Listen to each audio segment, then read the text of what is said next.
It's Beer O'Clock, and this is Beer O'Clock Revisited, the little mini-series on the side where we look back at beers we've tasted in the past and we review them with a fresh outlook. My name is Mark, and joining me is my beer buddy, then and now, Steve. Hello, Stevie.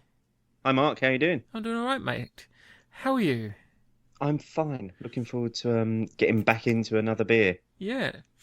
This week we're revisiting Sambrook's Brewery's Junction, which we reviewed way back in October 13th, 2012 on episode 10. Wow, That's that going was back a a long ways. time ago. Yes. Yeah, that's going way back. Now, I remember that we were quite complimentary of Junction at the time, because we were still very much in our real ale roots with the show. Yes. And we found this one to be quite well balanced and not necessarily overly interesting, but we found it to be a decent beer at the time. I remember us raving about it and speaking very highly of it and the flavours and Was it?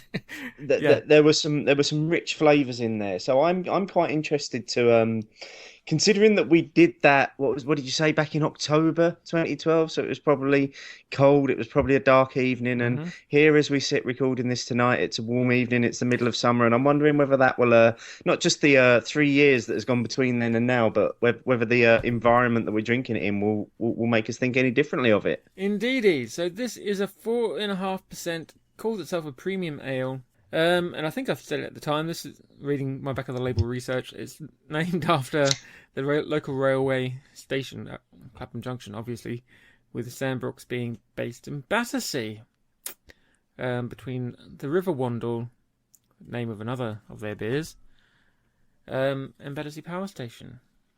It's literally a 10-minute walk from Clapham Junction, because since we first did this, I've actually visited the brewery as well. So it's not that far. You did. To walk. You had a little interview with the brewer, didn't you? We did, As yeah. part of your Beers of London series. It wasn't my Beers of London series, mate. It was our Beers of London series. Well, you did all the walking and all the talking. So let's pour this out, mate. Yeah, it's that lovely dark copper colour to it. Big, thick, foamy white head. Yep, you need to get some gravity on it to give it a decent head, but it pours out nice, lovely copper pint, that. Yeah, look at that. Very faint bubbles coming up from the middle. Head retention's pretty good. It's like kind of sitting there at one finger. And nose-wise, it's from the bottle, it seems a bit lighter on the aroma than from the glass. From the bottle, there's quite a coppery aroma to it. In the glass, where it's breathing a little bit more, that coppery gives way a little bit. You're getting a little bit more of the woody aromas in there. There's maybe some spices and a little hint of citrus in the background. Indeed. So, shall we get into it, mate? And then we can have a chat. Let's do this. Yeah, cheers. All right, cheers, mate. Well, that's very easy, isn't it? That's lovely and easy, and it's got really mild maltiness on it. Yeah. And very, very, very faint bittering. Just enough so you know you're drinking a pint of beer. Yeah. Yeah, absolutely. It doesn't. The bitterness at the end doesn't kick you in the mouth. There's a hint there. It lingers for a little bit and then it goes. It's a very inviting pint. Wants you to come back in for more. Flavors are really well balanced on it. It's almost as good as I remember it, I think, mate. Yeah, it's lovely and refreshing, and it's not a malt bomb. You know, despite what it looks like, you would think it's going to be a big pint of malty beer, but it's not. It's very light in that regard, and you get very faint sweetness around the edges. What flavours are you getting from it? I'm getting a little bit of dark fruit in there. Mm-hmm. A little bit of pine coming in. Not massive. Some caramel. Maybe a hint of chocolate in there. There's a lot going on in terms of the flavours. Yeah. I'm getting like some faint dried apricot, with some malty biscuit. Yeah, a little bit of pine, like you said, just to kind of give it a little bit of punch. Interesting beer. I mean, at the time, we loved the fact that it was so well balanced, and it had all these different flavors going on that we weren't expecting from a supermarket staple. Yeah, absolutely. And I think we got. I do remember us also getting very excited by the fact that it said on the bottle that it pairs very well with a pie, because I remember a number of times that we were always going on about pies, Yes. and talking about doing a pie o'clock show to sit alongside some of this. It's all the beers in season 1. I think we said, oh, well, that'd go well with a pie. That'd work really well. Yeah, I mean, I was just thinking this would go lovely with a roast meal on a Sunday.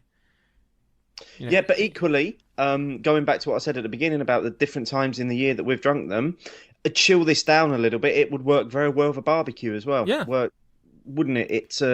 It's kind of a beer that you could drink at any time. Yeah, 4.5%. You could be out in the garden with your friends and family, putting a few of these away while you're slaving over the barbecue. Yeah, pour some of this on the barbecue as well, and then chuck your steaks in. You're going to get a nice little bit of flavouring in there as well. Absolutely. Bit of an Aussie technique there for you.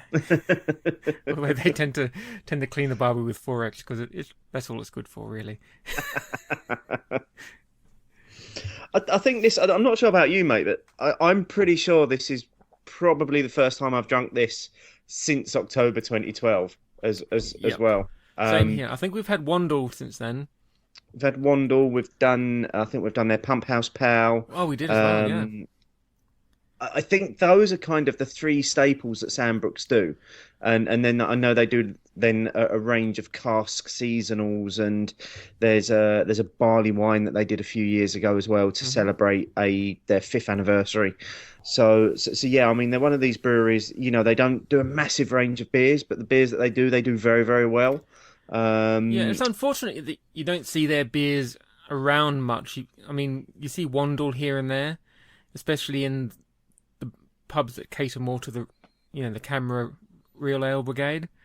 You know, Sambrooks is considered quite a decent brewery for those guys, and it's unfortunate that it's not something that we see popping up in the pubs that we are more likely to go into. Because I think, as a pint of bitter, it's a decent crafted beer. Yeah, I would go out on a limb to say Sambrooks probably get overlooked when you look at all the other breweries that are in London and what's going on. Yeah. When we first reviewed this, we were probably firmly in that real ale supermarket staple camp. We've probably moved on now. Our tastes have moved on. We drink different beers. We look for different flavours. But it's nice to go back and revisit a beer and to still enjoy it, probably as much as I enjoyed it 3 years ago. And to be able to sit here now and actually say with some conviction that I bet this would be absolutely fucking stunning on cask. Yeah. This would absolutely knock your socks off as a cask beer. Mm-hmm. And it is a shame that they are overlooked. I mean, that they're just over the river and down a bit from Fuller's, who are obviously a huge name, especially in London. But it's good that you can get Junction in Morrison's, quite easily. You can get Wandle in pubs. And like you're saying, you do see them popping up here now and then, but it's just a shame that they are overlooked. Because this is, for a bottled bitter, this is pretty good. It's very good. There's nothing wrong with this. There's nothing offensive with it. It's widely available in all of the big supermarkets. So if this isn't a beer that you've tried, or if Sambrooks isn't a brewery that you've tried before, don't overlook them and just think, oh, there's just another London brewery. Give it a go, because the flavours that are going on in there, you're not going to find too many bitters that are as well balanced and as tasty as this. Yeah, and I'll tell you what, if you go into a barbecue with the type of crowd that would normally be looking for Kansas Stella, drag a couple of these along and say, have one of these with your burger or your pieces of chicken or whatever. And you might convert some people because it's light enough. It's definitely not an overwhelming malt bomb. 4.5%. You can get a couple of those away without much trouble. And I think those lager drinkers who are more open-minded would find it a pretty appealing beer, I think. Yeah, absolutely. I know it's a term that we throw around a lot, but it is a gateway bitter. Yeah. It's one. I'd even go so far as saying if you think back to some of the other revisited shows that we've done recently, like particularly the Southwold bitter, it's an easier drinker than that. Even though it's a bit higher on the ABV, Yep. it's much easier to get on with in terms of the flavors and in fact, now saying that, it's quite reminiscent of the beer that we did on the recent homebrew show as well, the bitter. That the flavors are just so well balanced. Yeah. Don't overlook this one. Get out there, give it a go, and let us know what you think of it. Indeed, and it's better than Pride. London Pride, that is. Yeah. No, I knew what you meant. I wasn't sure whether or not it was. In my opinion, Interestingly, we've never reviewed London Pride. I know. I mean, we had. Is it John Keenan? John Keeling, yeah. Keeling, yeah. We had John Keeling, bash on about London Pride for 2.5 hours when we had our epic interview with him, but no, we haven't actually reviewed it. No, but apparently, according to John, you can only really appreciate it after four to six pints. I don't see us doing that on a recording anytime soon. Yeah. But this is all about Sambrook's Junction, a nice, easy 4.5% premium bitter, brewed in London, south of the river, just in Battersea. There you go. Nothing else to say, really, apart from that. Any closing remarks, Steve?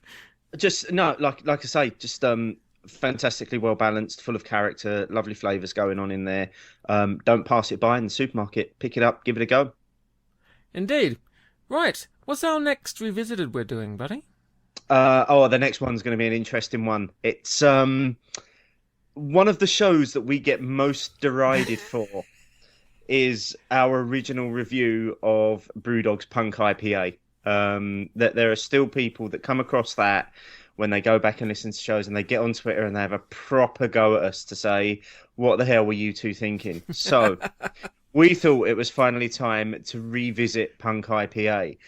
The only way we're going to do it, and I think completely appreciate it, is to go and drink it in a Brewdog bar, fresh from the keg, pints of, sat down drinking it. So our next revisited is going to be kind of coming live from a Brewdog bar. So there might be a little bit of background noise. There might be a little bit going on in the background, but we're going to sit there and we're going to drink a pint of IPA and we're going to let our new updated beery palates have a go at Punk IPA, and hopefully we can start saying to people when they come and have a go at us about our original review, we can say, well, go back and check the revisited, because hopefully you'll see what we're talking about now. So that'll be the next one after this one, mate.